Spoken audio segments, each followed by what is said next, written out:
Good morning. Shri Swami Samarth. छान अशी सुंदर दिवसाची छान अशी सुरुवात झालेली आहे. तर आपल्या छोट्याशा मिनी ब्लॉगमध्ये तुम्हा सर्वांचं खूप खूप मनापासून स्वागत आहे.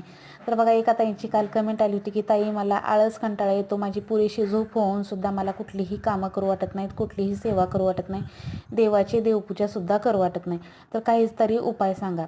तर आता मी थोडक्यामध्ये तुम्हाला उपाय सांगते, पण माझा मोठा व्हिडिओ डिटेलमध्ये येतो ना, त्या व्हिडिओमध्ये तुम्हाला पूर्ण डिटेलमध्ये माहिती सांगते ताईंनो. तर बघा, आळस कंटाळा येतो, पुरेशी झोप झालेली असेल तरीसुद्धा.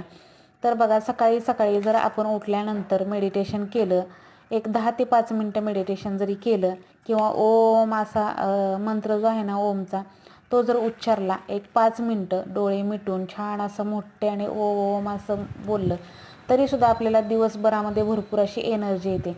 आता माझं म्हणायला गेलं तर माझी ही परसबाग, माझी नित्य देवपूजा, स्वामींची पूजा, सकाळची तुळशीची पूजा, ह्या सगळ्या गोष्टी माझ्या सकाळच्या असतात ना, त्यामुळे मला दिवसभरामध्ये कुठलाही आळस कंटाळा अजिबात येत नाही.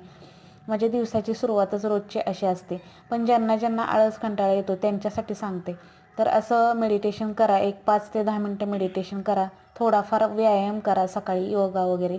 आणि त्याचबरोबर सकाळी सकाळी सूर्याला जल अर्पण करा. सूर्य उगवल्यानंतर एक 10-15 मिनटाच्या ह्याच्यात 10-15 मिनटं किंवा एक तासाभरात, सूर्य उगवल्यापासून एका तासाभरात सूर्याला जल अर्पण करावे. त्यामुळे काय होतं, सूर्याची तेजस्वी किरणं जी आहेत ते आपल्या डोळ्यालाही होतात, आणि त्यामुळे सुद्धा आपल्याला फ्रेश पॉझिटिव्ह वाटतं. आणि नेहमी सूर्यनारायणाला जल अर्पण केलेलं खूप चांगलं असतं, त्यामुळे आपल्याला जीवनामध्ये कधीही नैराश्य येत नाही. त्यामुळे ज्यांना ज्यांना असा प्रॉब्लेम आहे, आळस कंटाळा येत असेल, तर त्या व्यक्तींनी सूर्याला जल अर्पण करावे, 10 मिनटं सकाळी मेडिटेशन करावे. सकाळी असा एक मंत्र आहे, कराग्रे वसते लक्ष्मी, करमध्ये सरस्वती, करमुले तू गोविंद, प्रभाते करदर्शनम. उठल्या उठल्या आपल्याला जमिनीवरच बसून आपल्याला हाताकडे पाहून हा मंत्र म्हणायचा आहे, जेणेकरून सुद्धा आपल्याला खूप म्हणजे खूप पॉवरफुल आणि भरपूर अशी एनर्जी येते आणि दिवस खूप सुंदर जातो. तर ह्या सगळ्या गोष्टी ज्या आहेत